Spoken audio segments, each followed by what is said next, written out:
Şek ile yakîn zail olmaz.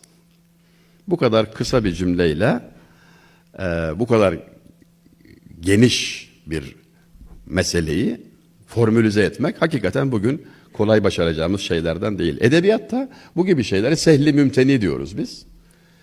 Yani çok kolay gelir insana. Bir bakarsın ya bunu ben de söylerim dersin. 4 kelime ne olmuş dersin ama deneyince olmaz. İşte Yunus Emre şiirlerinde bunu çok görmek mümkündür. Ustaların eserlerinde böyledir burada. Burada da edebiyat yapmadan edebiyata uyma, yani gösterişten sakınarak ama özlü biçimde. Biraz önce üstadım dışarıda isabetle işaret buyurdular. Efradını cami, ahyarını mani olmalı.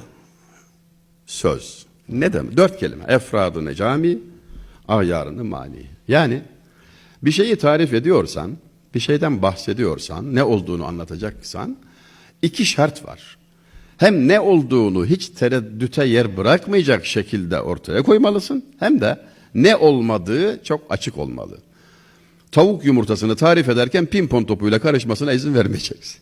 Beyaz yuvarlak avuca sığan bir şey dedin, güya tarif ettin. İyi ama pimpon topu da öyle, yumurta da öyle. Olmadı yani tarif. Efradını cami, ahyarını mali. Hiç tereddüt kalmaz, kalmamalı. Beklenti o. Tarif öyle olmalı. İşte mecelle bize onu gösteriyor. Zarar kadim olmaz. Yine beraat-ı zimmet asıldır'ın filozofik temel, felsefi temeline uygun.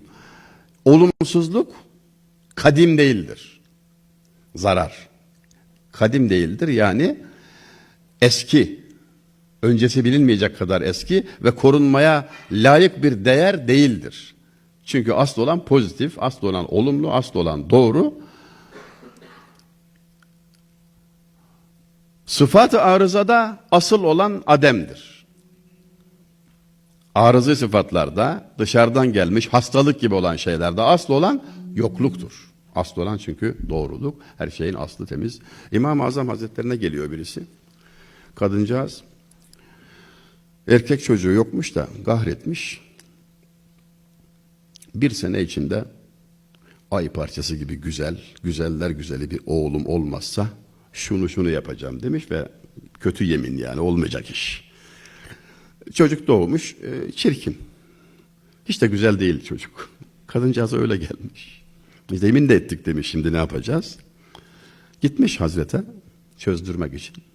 Sen demiş şimdi bir defa böyle yemin olmaz. Yani çok yanlış bir şey olmuş, bir daha yapma, buna bir tevbe etsen. Fakat çocuk çirkin oldu, ben de güzel olsa diye yemin ettiydim diyorsun. Bu çocuk niçin çirkin, niye çirkin diyorsun? İşte efendim demiş yani. Allah onu güzel yarattım diyor.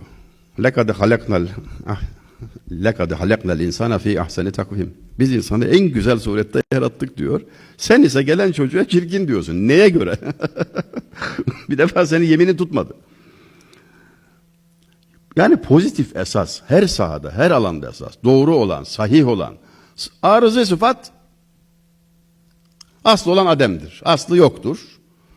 Sonradan gelmiştir. Yamama bir şeydir. Giderilir ve giderilmelidir. Zarar bir kaderel imkan defolunur. Bir başka mecelle maddesi. Zararı diyor elden geldiği kadar uzaklaştırmak, def etmek esastır. Def-i mazarrat celbi menafiden evladır. Hükme bak. Bir durumla karşılaştın. Zarar ihtimali var, fayda ihtimali var. Önce bir zararı gidermeyi öne alırsın. Zarar bir olmasın, hastalık bir gitsin, önce de menfaat sonraki iş. Olursa iyi olur. O sonraki iş. Ama mazarratın def'i esastır.